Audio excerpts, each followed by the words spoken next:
Salam, hörmətli izləyicilər. Vətəndaşlar sual verir ki, mən vəsə mənim evimi satıblar, halbuki ki mənə pay düşürdü. Eyni zamanda sual verir ki, sənsiz ev alıb nə etmək lazımdır? Mən hüquqşünaslar Seyidzadə bu barədə məlumat verəcəyəm. Əgər kiməsə maraqlıdırsa videonun sonuna qədər izləsin. Qeyd edin ki, əgər yox fərqli qaydalı məsləhət istəsiniz, mənim telefon nömrəm videonun izahı yerində YouTube kanalında qeyd olunub. Eyni zamanda YouTube kanalının şort bölməsində istənilən videonun üzərində var. Amma əvvəlcə bir məlumatı çatdığını sonra keçən mövzuya ki, nə etmək lazımdır hər iki halda. Mən dünyanın 40 tanınmış əlillər haqqında əlilli olan şəxs kimi və hüquqşünas kimi eyni zamanda əlil təşkilatı rəhbəri kimi kitab hazırlamışam. Motivasiya kitabıdır, maraqlıdır, 20 manata satıram. Zəhmət olmasa videonu bəyənin, qoy hamı bilsin. Eyni zamanda mən hüquqdan danışıram, qoy onu da hamı bilsin. Və qeyd edin ki, telefon hüququ məsləhətinin verilməsi YouTube kanalına abunə olan şəxslər üçün 10 manatdır. Və bəyənin keçən mövzuya. Zəhmət olmasa videonu bəyənin və YouTube kanalına abunə olun ki, daha çox şəxs bilsin. Keçən mövzuya dediyim kimi, hörmətli izləyicilər. Birinci növbədə onu qeyd edin ki, insanlar sənədsiz ev aldığı zaman yanlışlığa yol verir. Düzdür, bir hüquqşünas kimi onu deyə bilərəm ki, daha yaxşı olar ki, insanlar sənədli, yəni çıxarışlı ev alsınlar. Amma başa düşürəm, hamının imkanı yoxdur. Məcbur da ucuz ev arasında olanda sənədi olmur, belə deyək. Və yaxud da yarancılıq sənədi olur. Amma ev arasında sənədsiz ev kimi tanınır. Bunu belə deyək, rəsməşdirdiyi zaman müəyyən prosedurlar var, onu düzgün eləmək lazımdır.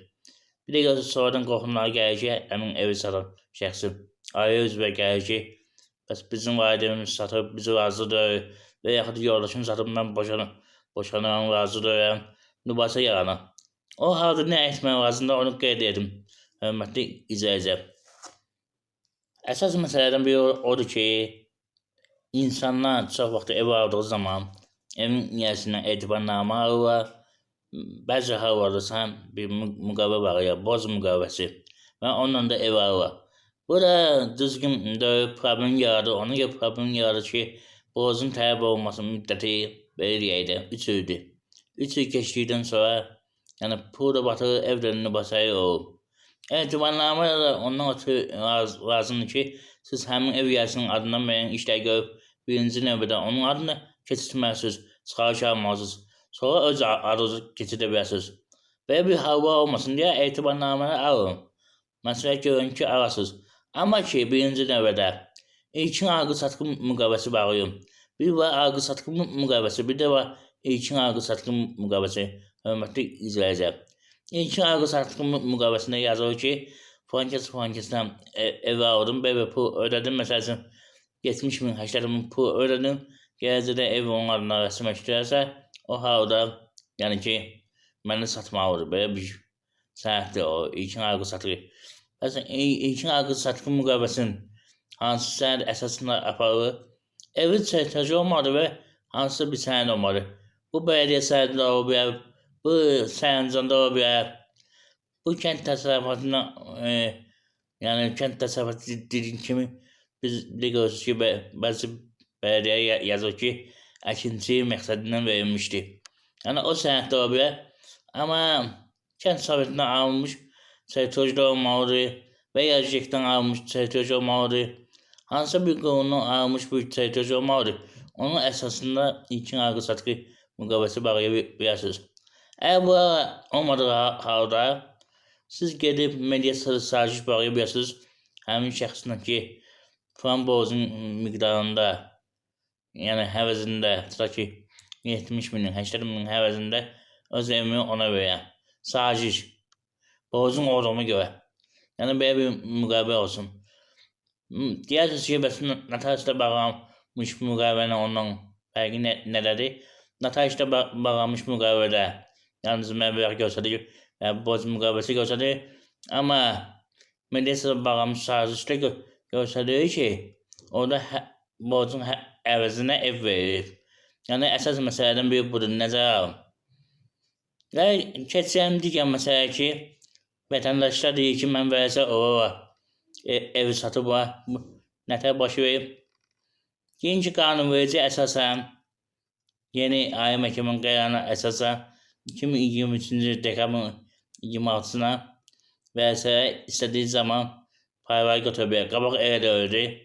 Qabaq 6 ay ərzində yəni ya vəsəni aparıb götürməli ya da 6 ay sonra məhkəməyə müraciət etməli. Artıq elədir. Deyək ki, payı götürmüsünüz, amma ev yasası sizə evə buraxmır və yaxud müəyyən səbəblərlə siz o evdə yaşamırsınız da, belə deyək, hörmətli izləyici.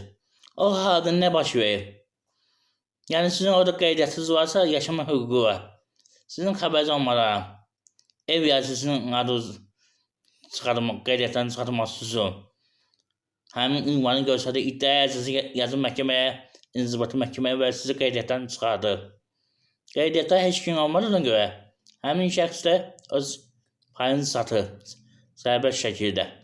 Və ya çıxartmadığı halda kimə ki evi satır, həmin şəxslə müqavilə bağlayır, kredit müqaviləsi, məsəl üçün deyən, evi satır 100 minə, orada yazır ki 90 min indi ödəsin, yerdə qalan 10 mini də məsəl üçün bir il ərzində ödəyə bilər. O halda da ki, yəni razılıq elə tələb olunmur. Beğensinə bir yollar var. Ona görə ehtiyatlı olun, hörmətli izləyici. Ki, yəni sizi aldatmasınlar. Əsas məsələdən biri. Yəni ki, əgər siz orada vəsai hüququ varsa, mütləq qaydada evin üzərinə həbs qoyduğum məhkəmə qətinə daha düzgün qeydiyyatının əsasında ki, həbs qoyun vəsai evdir. Yəni sata bilməsin. Amma dediyim kimi kredit olduğu zaman o da bilinmir. Ona görə ki, notarius məşğul olmur ki, bu evdə neçə nəfər qeydiyyatdadır, nədir.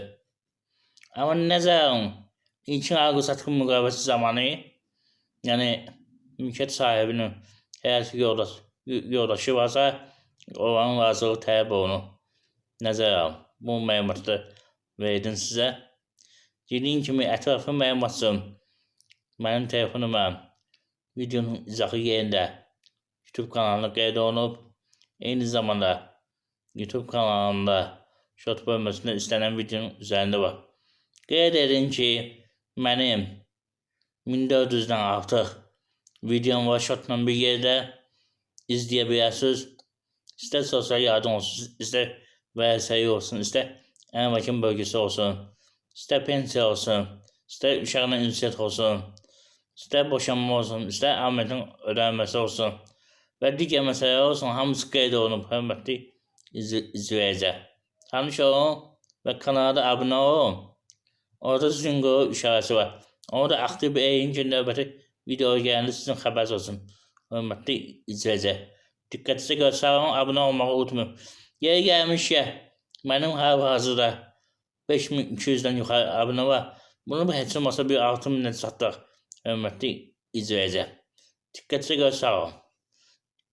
Bir dənə bir şey qeyd edeyim. Yadından çıxmamış.